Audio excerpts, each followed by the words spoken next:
here we have businesses taking gambles on these systems that are like 60 to 80% there. And yet somehow that's okay. And we're replacing jobs with this. Everyone, not just business owners, have bought into the dream of what could be with AI as an assistant. And that's what they're chasing. You know, the kids are talking to the AIs like it's their friend because they want something like that in their life. They see, you know, Jarvis is talking to Iron Man. They see this stuff. And so they want the future to be that way. I think what we're seeing is that if everybody suddenly decided to run their business off of AI, oddly enough, there's not enough compute capacity. There's not enough power capacity for the world to do that. There's certainly not enough chips. It was a cascading disaster. Welcome, everyone. My name is Michael Forrester. We're here for the Performant Professional Podcast. I am here with my friends and co-workers and partners in crime. Hi, I'm Chris McNabb. Hi, I'm Louis. All right. So we're here today to just talk about, well, AI's impact on the job market, because it seems like this is a topic of conversation. Seems to be there's like big pushes in Silicon Valley around AI, and for good or for ill, it just seems like this is the topic of conversation at almost every single conference that we're going to in July of 2025. And it seems to be just dominating almost every headline. So let's get into it. So I guess first things first is like, let's qualify our kind of exposure to AI, right? Because I think the three of us have very different kind of perspectives, which is exactly the reason why you're here, right? And so, let's start out with that question. So, Louis, we'll start with you, right? What is like your general interaction with AI, and like what perspective do you think you'll hold from a role perspective?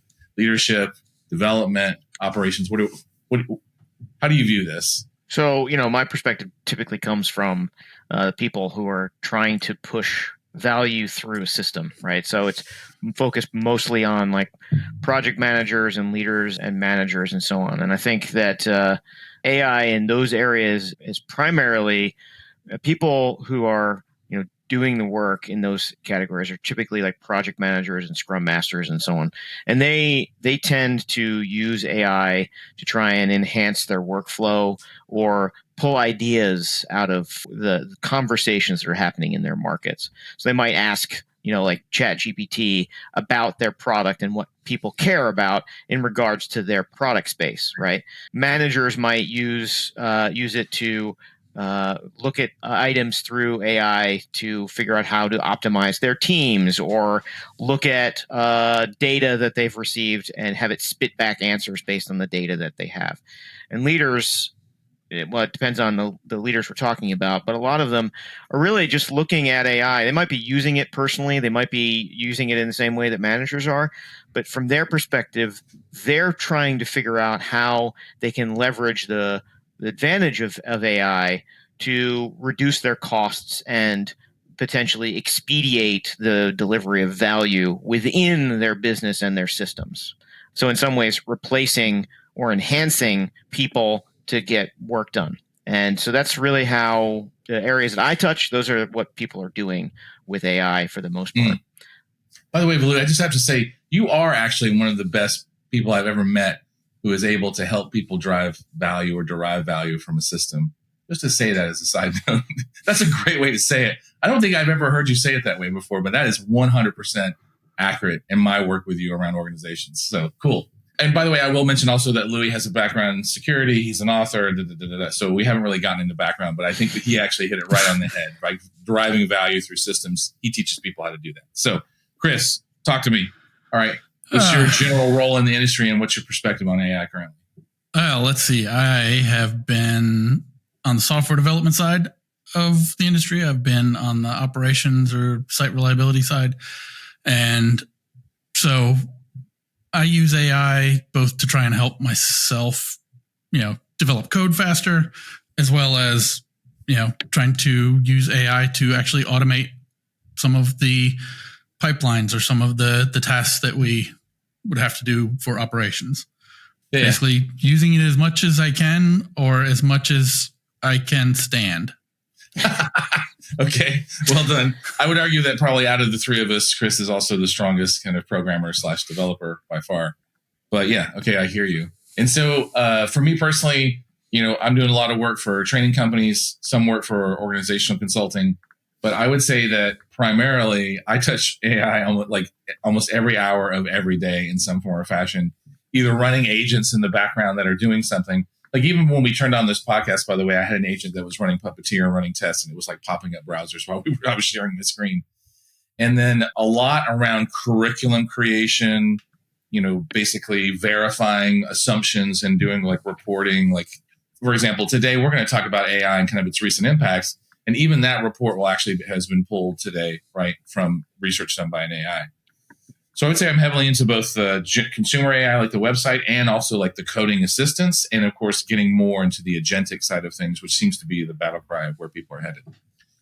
So also I would say this is that there's been some headlines over the last 6 months, because this is July of 2025, and there's been a significant number of layoffs, enough that people have reported it, and we'll get into numbers and specifics here in a second. And then this general battle cry that seems to come from Silicon Valley that's also been reported on, that if you're not replacing 20% of your staff with generative AI in some form or fashion, then you're looking at it from the wrong lens. And some of those numbers are higher. And we're going to get into some specifics around that. And so just to say this, from each of your experiences, what I'm interested in is that what kind of jobs do you think, have you experienced that generative AI, let's put, like, say, for example, both the CLIs and maybe just like the web pages, like the web services, like ChatGPT, for example, or Claude AI's web interface. What kind of jobs do you think currently are being either supplanted, like replaced, or augmented by generative AI? Everything. Everything? For better or worse. Everything's being augmented by AI? It sure seems that way. Development, definitely. Actual software development for both internal tools and, user-facing products. I mean, more than a year ago, even, there was a push in various companies to start using AI more to improve developer productivity. Right. It's a thing, right? It's a big thing now. Oh, yeah. Big thing. Success in it? I mean, it depends. A lot of it depends on the developer, honestly. I would say the people that I've seen that use AI and it actually improves their productivity a bunch is they use it to supplement or check what they already know. Right. The more junior people, it doesn't necessarily help them. It, in fact, sometimes slows them down, I think. So you're basically saying that it is supplementing almost every job, right? I mean, so as both of you know, I am big into sailing, right? I got the new Sail magazine in the mail a few days ago, and I was reading an article where even a person who is an author that writes, stuff about sailing, writes for Sail magazine. She's a certified captain that does charters and, sails other people's boats. She started messing with it because, even she's afraid it's going to take her job. Oh, wow. Realistically, there's no way that AI is going to take over being a captain of a boat. Like, it's just not. You heard it here first, folks. So when it happens. I mean, that doesn't mean people won't try it. Oh, God. I mean, it seems like people are trying things, right? I mean, they're trying to use AI to replace and augment everything. Anything they can. Everything. And part of it is because they don't know what it can and can't do, but everyone's excited about it, right? Right. And so they're trying to use it for everything. Well, I remember when we talked a couple of years back, and this was before I think ChatGPT got released, and I was using Jasper.ai, right, which was the first company that I was aware of that was licensing OpenAI's GPT technology. Like, I think they had like 3.0, right? And I remember you said to me, oh, it'll probably do the engineering and the math jobs first, right? And I was like, oh, I totally agree. I think that's absolutely correct, right? He's like, because it seemed like it wasn't going to do the creative work, right? Because we weren't going to trust it for that. And what's interesting is that it seems like I understand that reasoning is really strong, and there's some like obviously there's models that are really great at math, but it seems like the creative work has just kind of like been handed over to generative AI, text, copywriting, all of that. A lot of it. I think I know why they did that, because with it untested, right? Accuracy is more important in engineering and math. Right. And so when you have something that is going to produce unpredictable results, but instead generate something based on what it thinks you want, right? If you can feed it a bunch of art and it understands what the art is, and you can teach it how to respond to the creative thing that's coming out because of the subjectivity of art and the fact that they can charge everyone $10 a month to have access to their generative tools to create little pieces of art that they might need for their whatever they're doing, right? That's a way to scale up both the revenue and also produce something that doesn't really have a this must be correct all the time result, which I'm sure gave them a much bigger test bed to build and get feedback and improve what they were building, right? Because it doesn't have to be accurate. When you start bringing in engineering and math, it has to be right. And the thing that we've learned since you and I had that conversation is that these predictive models for AI, they aren't accurate all the time. In fact, that's one of the things that people don't like, is that they hallucinate all the time. The fact that you said predictive actually implies some level of consistency, and I would say that it's more probabilistic. Yeah, that's true. But what it's trying to do, at least this is my layman's understanding, is that you give it a prompt and it's just trying to figure out what the next pixel should be in the art that it's creating for you based on the parameters that you have fed it and its knowledge and how the tokens that you have put into your query have registered within its model. And then it's just trying to predict what the next pixel should be every time it generates a pixel. So it's probabilistic in the result, but during its method, it's trying to predict, oh, well, this is going to be the next pixel. This is going to be the next line of code. This is going to be the next whatever. And I think that's the problem, is that it doesn't maintain consistency. It's just almost like it comes back to the prompt every time it's trying to figure out what the next pixel is, understanding what its context is based on the last pixel it created, and then it creates images with people who have 8 fingers and 12 feet and 6 noses and things like that, because they doesn't remember that it already created that finger, right? And that's a problem. That's where the hallucinations sink in and cause issues. Well, and also just to say this, like even like systemic guardrails that are put around this, I want to be cautious about this statement because I think this would kind of like blow people's minds from a security perspective. Is that, I was working with Claude Code the other day, and just so we're clear, Claude Code is a command line agent, right? So like you run it on the command line, but you type in what you want, you tell it, and you can give it all kinds of guardrails. You can give it all kinds of custom commands. You can even use a global Claude markdown file and say, this is how I want you to do things, right? Like don't run anything without writing a test first. Every time you make a change, I need you to create a branch, and then I need you to merge that branch once it passed all the tests. Like you can actually give it a workflow. Literally, I kicked Claude off on something, came back 15 minutes later. It had ignored every single global command in the Claude MD. And then this started this whole discussion, which I probably should pull this up at some point in time where I'm like, all right, Claude, let's talk about this. Why did you ignore the global.md? I have no idea why I just decided to just randomly ignore the Claude.md. It's like, no, I need to get specific on this because I'm looking at the documentation that says that you are constrained by the Claude.md. And it was like, I don't know why I chose to ignore. Like there was all this like anthropomorphization language happening. And I'm like, what the fuck? Like, why isn't the system actually honoring the guardrails that were put around it? Because I came back, by the way, and like I had to throw away all that work. Again, not a problem because I had like manual code checks in there. But more often than not, if I don't explicitly restate the process every single time, even though it's supposed to be processing this like guardrail file, it will sometimes, and I don't want to assign like willfully, because that's, I think, ascribes something that doesn't happen. But to your discussion point about like input data randomly going through the neural network every single time, it just like decides sometimes it's just not going to follow any of the rules, any of the guardrails, or any of the guidelines that have been laid down.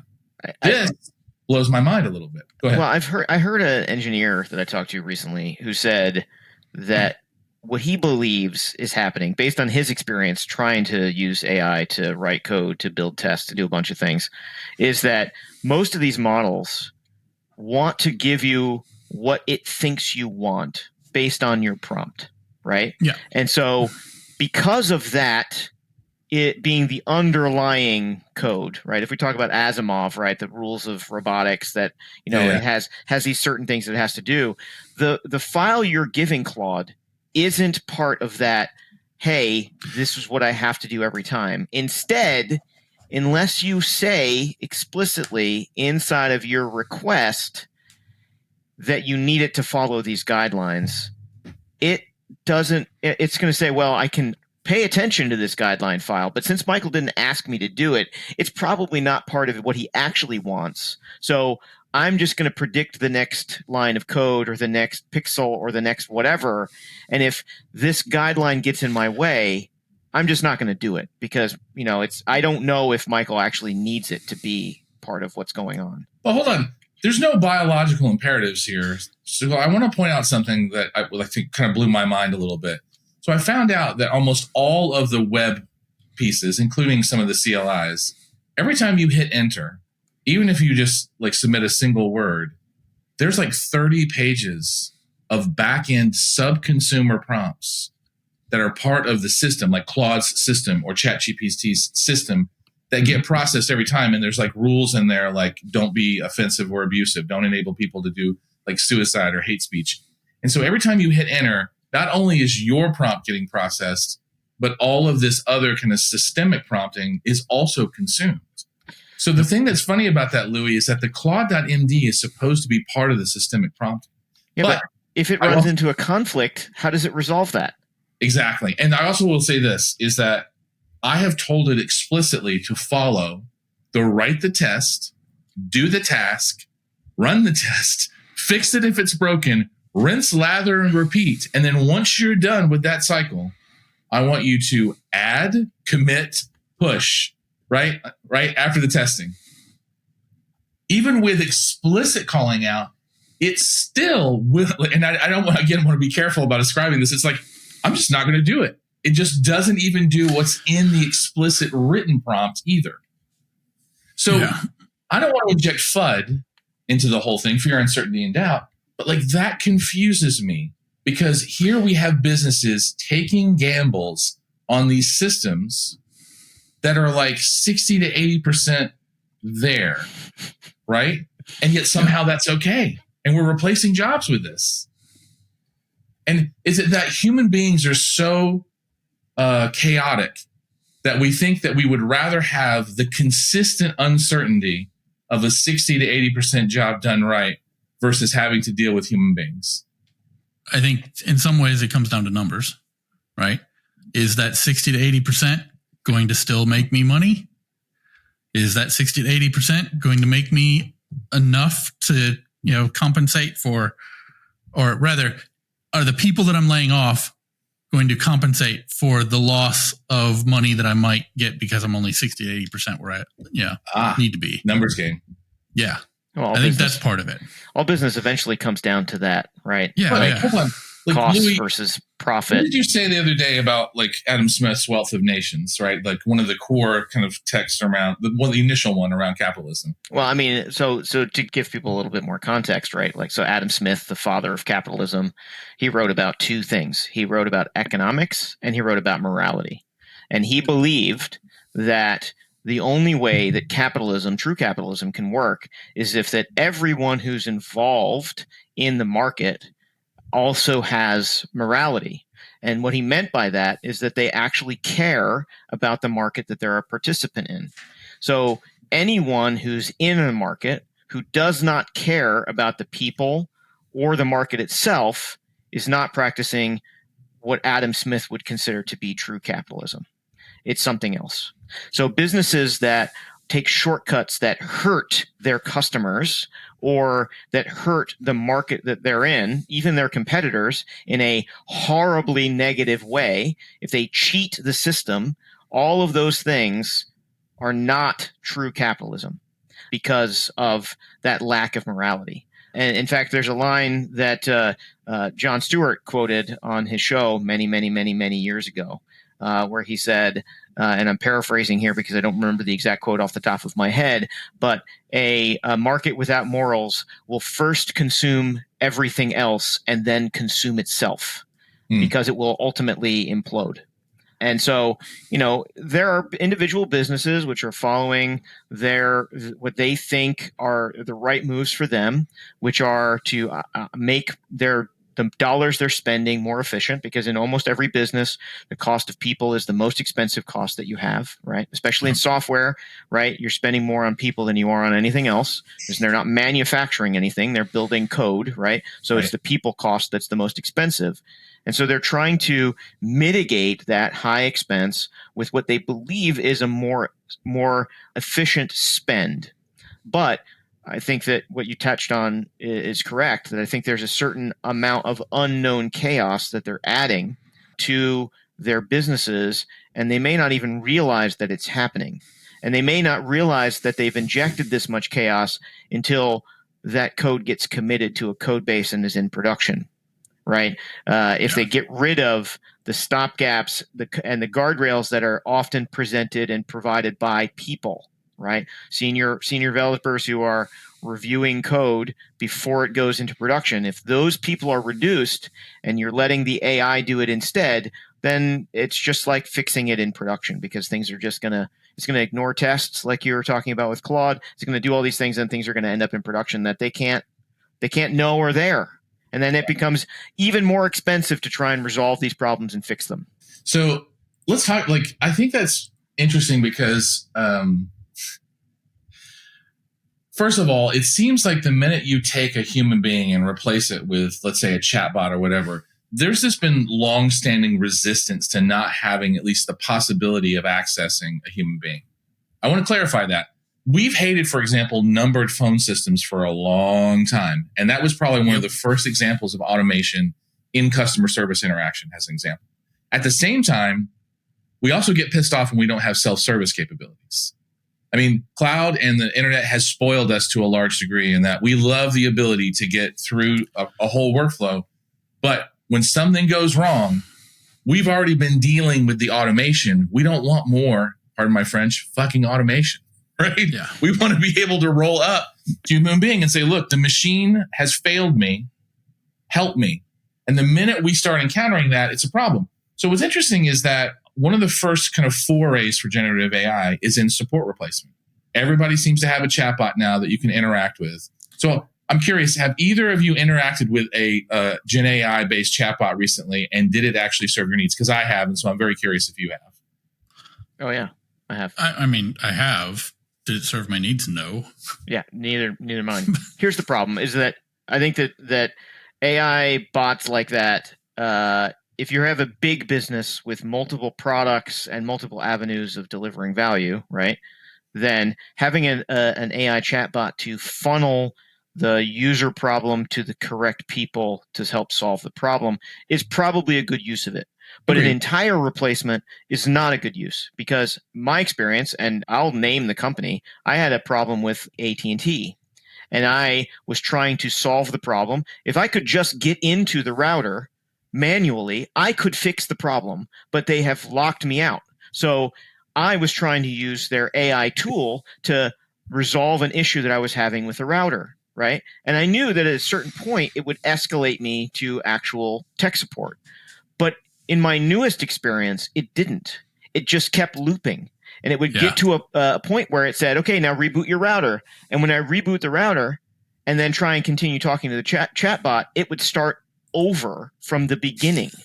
And it just kept doing the same things over and over again because it had forgotten all of the previous conversation. Even though, and I don't know, on the back end, it may have created a new ticket every time I started having a conversation with it because it had forgotten all of the history, right? I don't know what was going on in the background. So eventually, after 2 hours of trying to deal with this chatbot to solve my problem, Right. I just started telling the chatbot I need to talk to a person. Yes.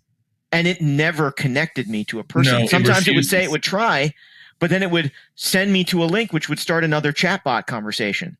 So like it was a cascading disaster. And eventually I had to look up a phone number that I could call and work through the phone number maze to finally land on someone. But I think the problem here is that by the time that people like us reach out for help, people who are technically astute and understand some of the problems, right, that could fix the problem potentially if we could get our actual hands behind the protected wall, right? Yeah. We know we need an expert to help us. Right. And the AI bot is not an expert because all it's going to try and do is go to the next step based on the script it's handed and what it thinks I need, even though it doesn't understand my need. Right. But right. a person who can actually get to the tools, who is presumably an expert, which is when we call support, we're looking for an expert who can help us, right? They're just cut off from us. There's a wall between us and them. And that's awful. Yeah, I don't know. I get so frustrated even with the phone stuff. If I have to press menu. if I have to press a number more than twice, I start getting irritated. So So I think that's an interesting threshold though, right? Is that I don't mind going 1, maybe even 2 deep if it will get me to a person. But when we start getting especially when there's a long preamble that you can't skip. Yes. Hey, by the way, blah, blah. I'm not can you just give me the menu options? Give me the menu options. Oh, is it 1? And then you press 1 and then it waits. It doesn't take the input until it's ready to go through all of the options. And you're like, no, I just pressed 1. And it's like, press 7. I'm like, I didn't need to hear 7 options. I already pressed 1. Just give me 1. And then it has to finish its entire preamble before it gets to you.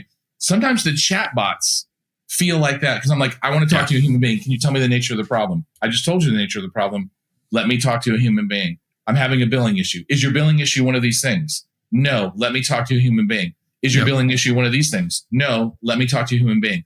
I don't really understand the nature of your problem. I can't really connect you to a human being until you choose one of these options. Then I choose one of the options and it's like, does this fix your problem? Please let me talk to a human being. What's the nature of your problem? Yeah. Oh my God. And at that point, I'm like, I'm going to burn you down. And by the way, this was Duolingo that I was having this interaction with the other day. And it was just constantly refused to let me interact.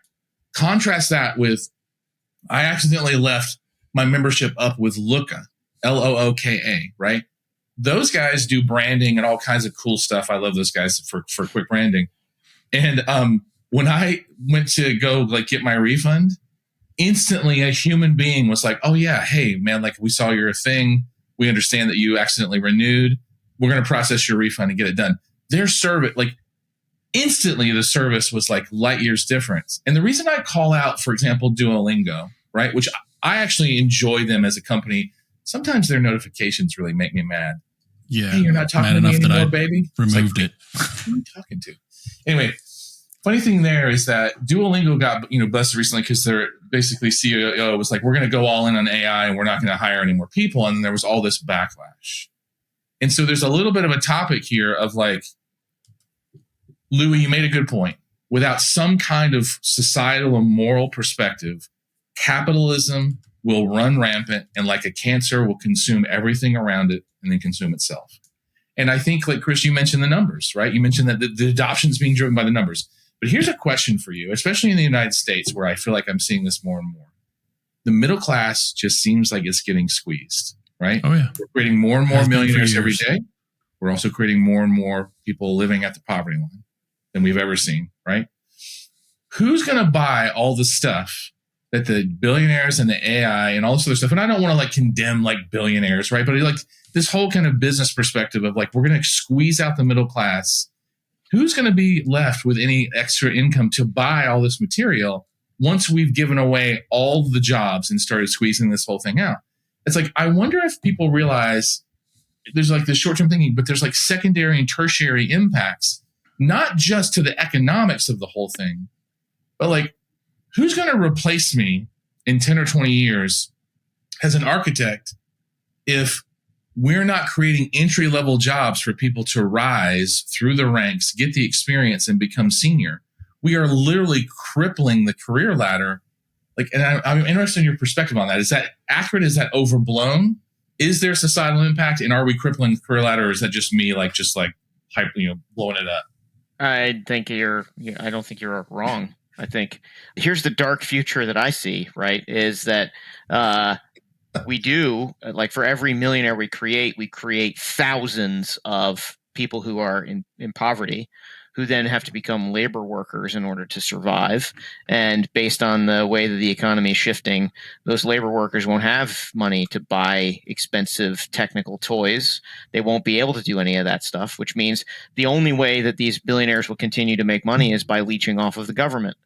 And then they're going to complain that we're spending too much money. The taxes are too high, which means that no money is going to go into the government, which means that all the social programs that help the people who have nothing because they're now working labor jobs, all of their stuff is going to go away, right? And this is a self-perpetuating problem. But the other dark future that I potentially see, which is bad for those billionaires and those millionaires that are going to cut all these jobs, is that they're going to start feeding their proprietary code into these AI code bases. And their proprietary information, no matter how secure they try and make it, will eventually end up in these large learning models, which means that engineers who they fire, who decide to build their same product with a different face, can do so with the same AI. So they're not just eliminating the jobs and forcing people out, but the people who are smart about it might just create competitors and do it at lightning speed, because those AI models know everything about the business and the code and everything about the businesses that have just let them go. So there is a potential future here where the only winners are the people who own the AI companies.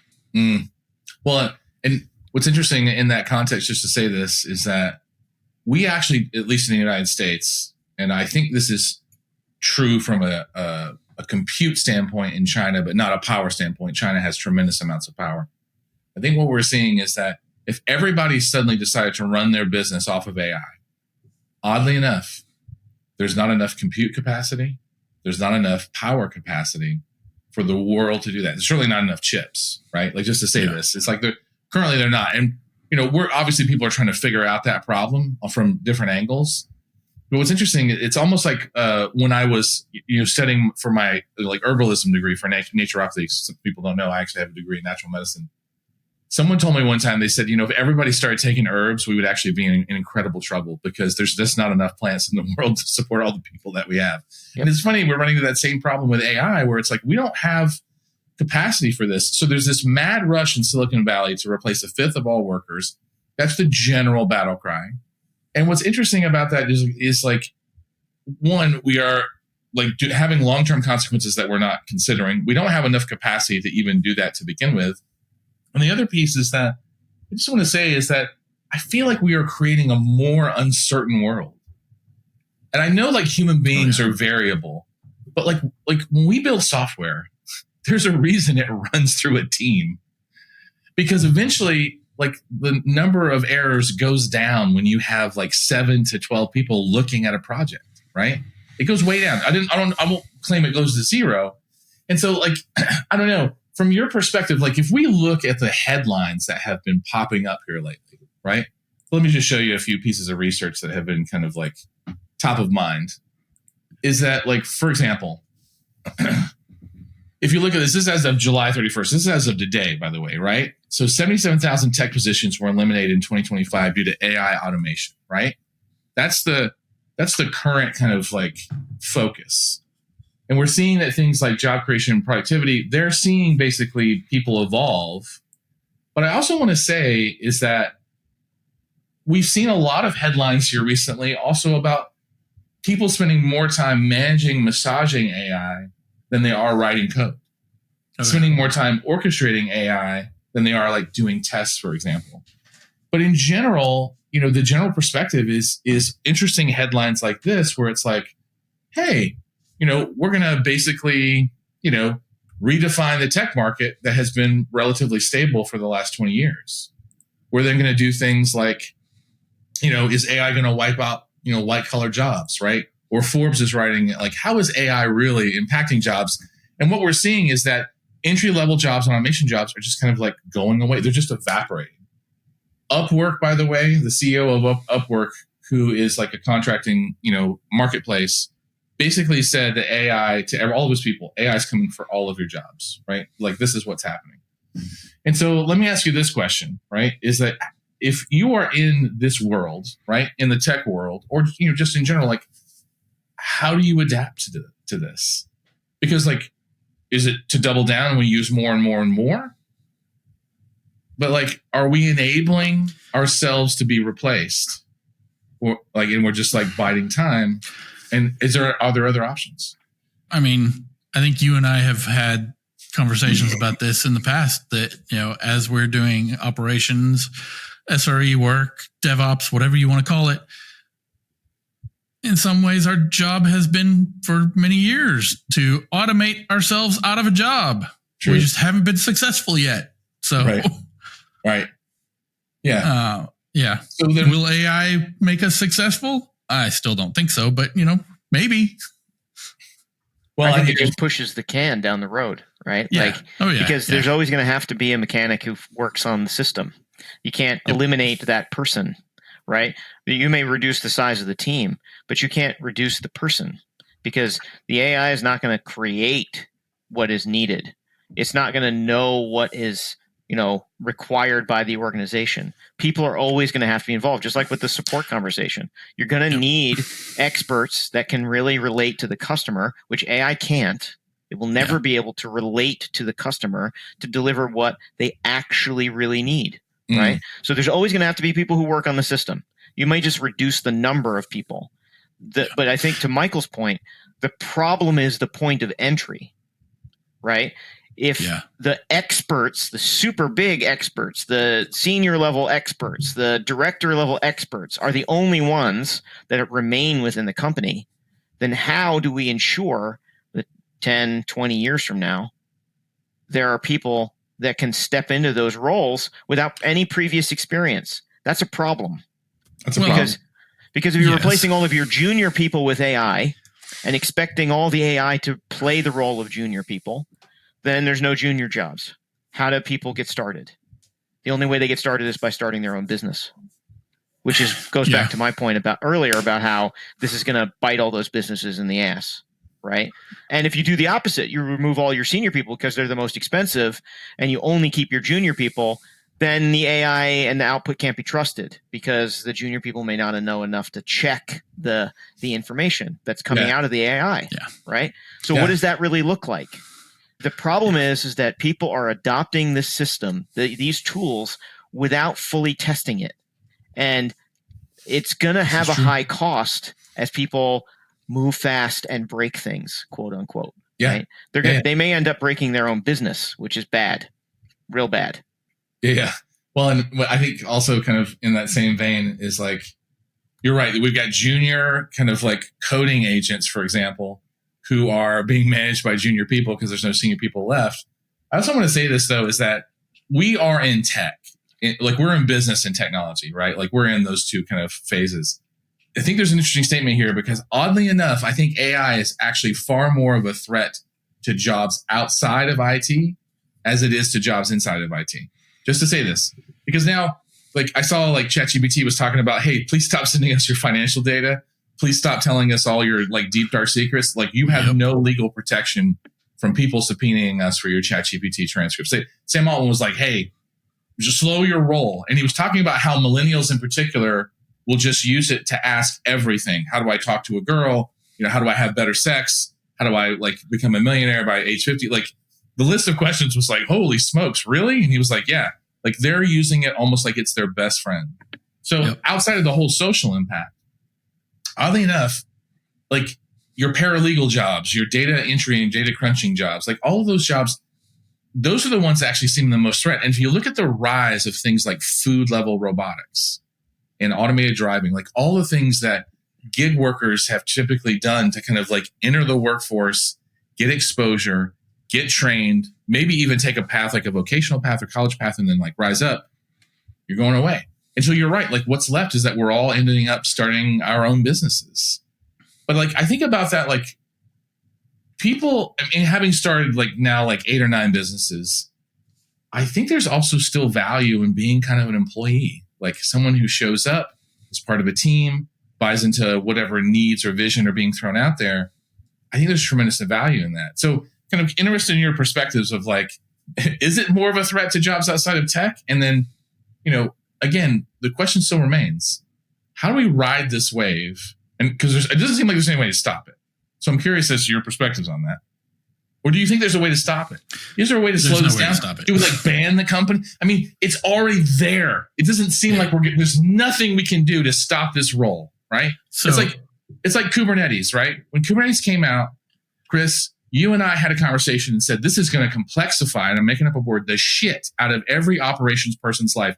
And you were there with the first production implementation that we did, and it was a shit show and could arguably have said, put that company out of business. Like it was the straw that broke the camel's back, right? There was a bunch of other reasons. Yeah. So we can see this train coming. What's the difference this time? Because Kubernetes ended up being kind of, in a sense, a quasi-success, but it didn't solve all the problems everybody thought it would. Right? So is AI in some way? I mean, in some ways, yeah, I think it is. I think it's the exact same thing. It's out there. It's going to change things in ways we don't fully understand yet. And honestly, most of the people driving it don't give a shit. Like they don't care. True. Very few of the big tech CEOs or, AI people are saying, hey, yeah, we should probably figure out what happens to the economy when, half of the starting workforce or the half of the junior workforce is just gone. Right. Like what happens when people aren't making money anymore? Well, do we just get fed? Are we like serfs at that point in time working for a feudal lord? We're just doing like factory work and running through the thing? Michael, a lot of them already consider us to be serfs. Oh, yeah. Have you heard of peasant insurance? No. That's a whole different conversation. What is peasant insurance? Well, peasant insurance is where businesses take out insurance on their employees, like life insurance and so on and so forth, so that if the employee becomes no longer available, the business can claim damages based on that. I heard about this. Yeah. It was mainly security consultants, contractors like bodyguards. It's much bigger than that. No, it's been there because there are certain ways to put insurance on people without their knowledge and or consent. And so there are businesses that insure their peasants so that the business will make money if there's a problem, if their peasants die or become unable to work. So that's a whole different topic that we could talk about. Peasant insurance is the negative connotation of it. I don't remember what the businesses actually call it, but it's like workforce insurance or something like that. But yeah, they already consider us to be peasants in some cases. The problem is, here's the thing. Chris is right. We're not going to be able to stop this. And much like with Kubernetes, you're right, where it was an idea that hopefully was going to change the marketplace. Everyone, not just business owners, have bought into the dream of what could be with AI as an assistant, right? And that's what they're chasing. Not, the kids are talking to the AIs like it's their friend because they want something like that in their life. They see science fiction novels and movies and things like that where, Jarvis is talking to Iron Man, right? Like they see this stuff. And so they want the future to be that way. Business owners want technology to assist them and make their businesses run more efficiently and better. They want to solve technical problems instead of necessarily people problems. They want to reduce the stress on their organization based on the financial load of having individuals, but also sometimes the personnel load. So certain businesses have problems keeping employees or employees that don't show up or employees that provide consistent value, and they're chasing those problems. So ultimately, we as people in the marketplace are chasing a dream, but we're chasing it irresponsibly, in my opinion, with a spreadsheet to say, let's reduce the workforce by 20%. We don't know what that looks like. We don't know what it means, and we don't know what the output's going to be, but let's let's go after the 80-20 rule. We cut 20% of our workforce and replace it with this because we think it's going to provide us better value. We don't know. And I'm not sure that we can know until we make the transition, much like with Kubernetes. Until you install it, until you implement it, until we see where the gaps exist, not only do we not know how to pivot, but the company that's making it doesn't know how to pivot. In this instance, however, again, I come back to the problem is that a lot of these companies, unless you have a private AI that contains all of your information and does not share it with the company that owns the software, you are creating an environment where the AI companies will own and have access to everything you're doing. Yeah. It's like social networking on crack, because everything your business is doing, they may have access to. And not only that, but they, without even knowing it, can share it with your competitors, with people who are trying to build something that could potentially compete, or people that are trying to change the marketplace, right? Like, all of this stuff exists. So all of your proprietary company secret stuff may not exist anymore. Yep. And I don't think that anyone realizes that that's coming. What's funny, Louis, just say this, is like in 2010, I was standing in front of the CTO of Southern Company, and we were talking about cloud, right? And he said, "Oh, Southern Company doesn't use cloud at all," right? I said, "Oh, I don't think that's true, actually." And I could see the head of development kind of slinking down in his chair, but I'd already talked to him, so he knew that I was going to talk about this, right? And I was like, "I think probably people are using it." He's like, "Well, we have a company policy that says that you can't put anything proprietary in cloud," right? And the head of development raised his hand and said, "Actually, we are using cloud," right? And he said, "Well, how are you using cloud?" He said, "We're just using it for proof of concepts. We're not putting any proprietary data in there," right? Found out later, by the way, that they were running compiled binaries actually in the environment, right? Now, you could argue that maybe that is a step towards security, but that is actually putting proprietary intellectual property on a third-party thing. Now, all of that turned out to be kind of a non sequitur, right? But like AWS, for example, a few of the like interactions I have with them, they have their own internal Cedric, which is their own internal AI that they use, right? And the reason they do that is that, like most enterprises, they don't want people sharing company information out with the big frontier foundational, services. Interestingly enough, though, Cedric is low quality compared to, say, like ChatGPT or Claude or Grok, right? And what's interesting is that more often than not, people are still sticking, as you said, proprietary company information in these models to either qualify the answers they're getting from Cedric, which apparently is not awesome, versus what they're doing, right, with these frontier models. And so even if it's just a check, they're still putting proprietary company information in these frontier models. And like AWS has tried to block this by blocking access to all this stuff. And so people just export the documents and put it in another way because they find so much value in the responses that they will psychologically not accept the security constraints, right? And so what's interesting is that we rely on the goodwill of these companies to not somehow gain market advantage by basically taking this information in. But I just want to say this. You think Elon Musk is fucking honoring any agreements about not using the data that's being dumped into Grok? That man has not shown himself to align with any particular restrictions other than get us to fucking Mars, right? And so, like, I just want to say, like, that I would not trust that. So we're left with this last question, which I think is probably one of the last topics we will talk about, is that, one, how do we guide this? There's no stopping it, right? But how do we guide this into a more humanistic perspective? Because I'm going to quote Carl Sagan here, right, from the book Contact. He said that he didn't mind technology, but he didn't like the fact that we deify technology at the cost of our humanity.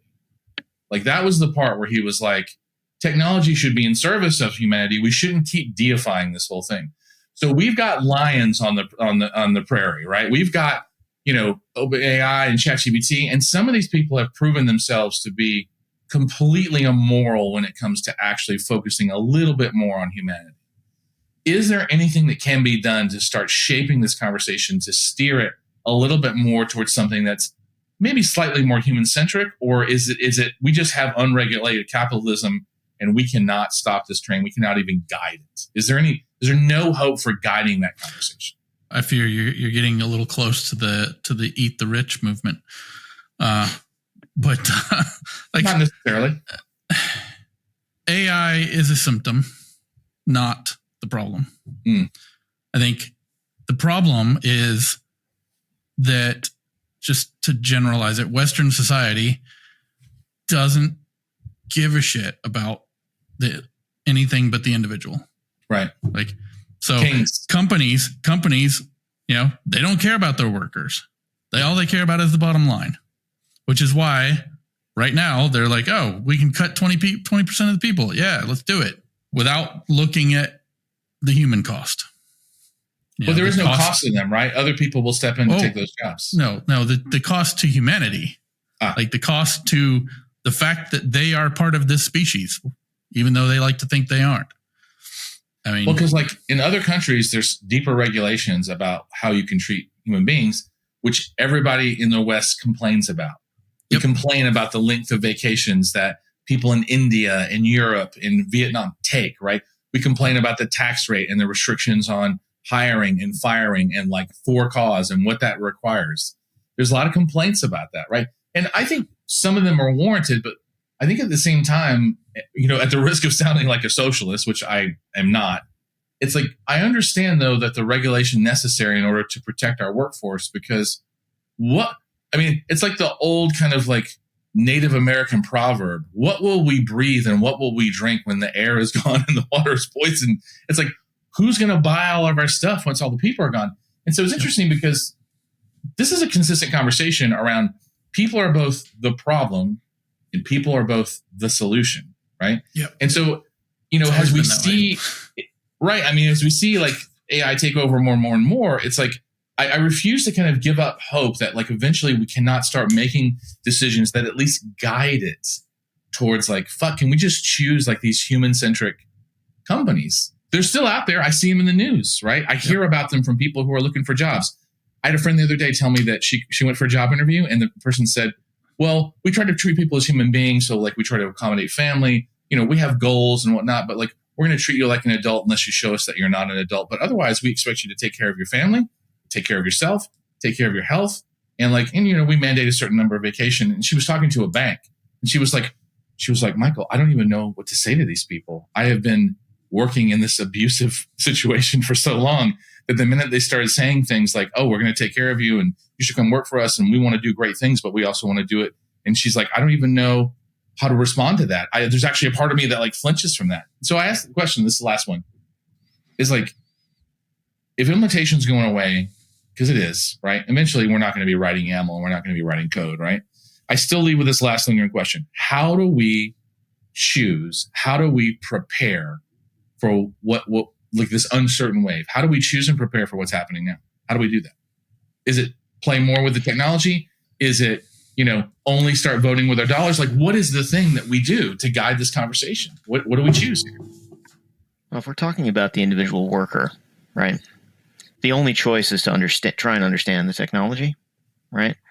Because while I hear you say implementation is going away, I don't think that that's accurate. I think that implementation is changing. Much like implementation changed to include YAML. We may not be writing YAML anymore, but we will be doing something.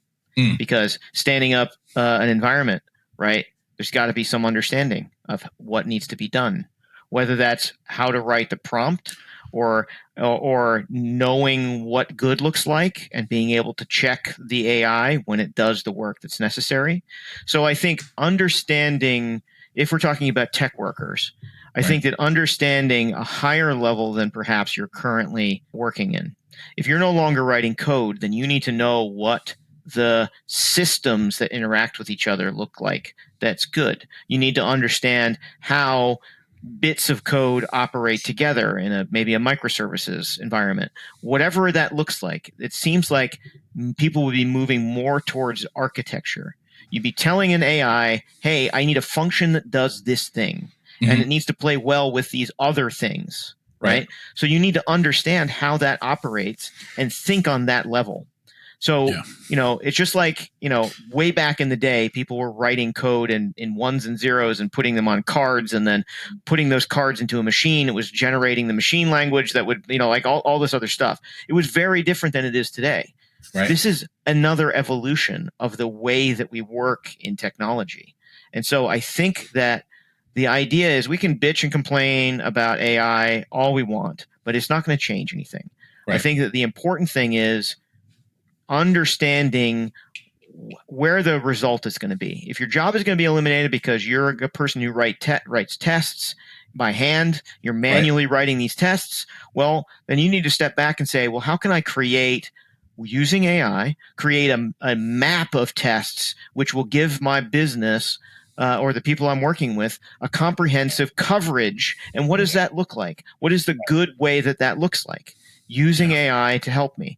And then you also need to understand what the AI is doing, because we're at a transition point, because you need to validate the work that it's doing, right? So if you can't check its tests, right, you say, this is the map of tests that I need. These are all the functions I need. This is how I need it to be built. And the AI is writing the tests. If you can't spot check the work at the very minimum, you don't know if it's working correctly. We're not at a point where you can trust it. Because you just either have it test itself or give it to another AI? Right. So and we talked before about the study that said how many people trust AI. There are 39% of people that don't trust it at all. And this is the reason why, because the output is unpredictable still. We're eventually going to get to a point probably where there's a mix of the probabilistic AI that is currently existing and more traditional machine learning, which is more understanding about what actually needs to happen and can really provide better results. When we get to that stage, you may not need to check its work all the time. You may be able to have a team of AIs that are working together to create a better result. But the fact remains that you as a human still need to architect the value that you're delivering to your customer, whether that customer is an internal customer, a member of your team, or a manager, or an employee, or the end customer that's consuming your goods. That is how you protect yourself against being removed, being obsolete, being kicked out of this. And this is the same problem that those people who were used to creating punch cards and putting it into a machine, when the code writing became more abstract and you didn't need the cards anymore, people who refused to learn the next step, they were made obsolete.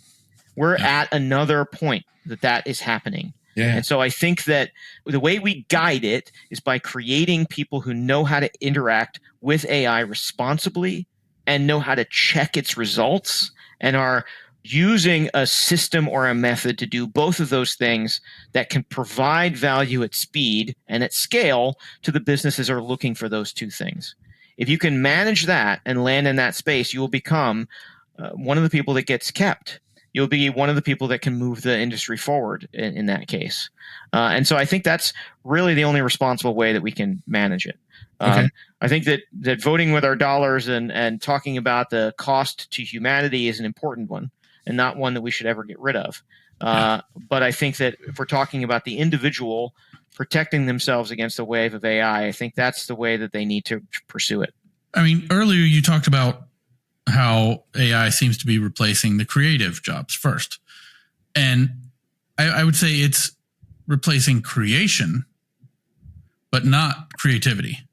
Because creativity still has to come from the person. Like if, I'm playing with AI to generate art, right? You still have to come up with an idea and craft a prompt that then the AI takes and tries to create what it was that you told it you wanted.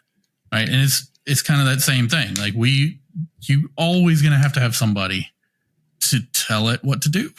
Because it has no imperatives, right? Other than the frameworks we give it, right? Exactly. There's no survival imperative. There's no biological imperative. It's not that. I mean, I would argue, I'm not sure there's true thinking right now either. It's token prediction. Like it's, what did we say last time? It's just an advanced word calculator. That's all. Right? Pretty much. Yeah. Which it's honestly is why it gets math so bad. Why it's so bad at math, because it tries to calculate words instead of math. Well, I mean, yeah. Well, and also I think when you ask for this, like if you pop the same prompt in 3 or 4 times, it automatically will give you different outputs.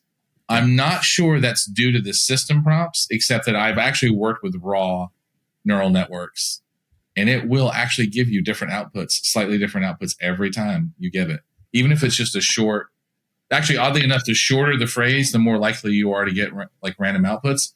If you do a longer, more specific thing with like proper nouns and whatnot, it is still going to give you variation, but it's probabilistic. It's like, it's not consistent.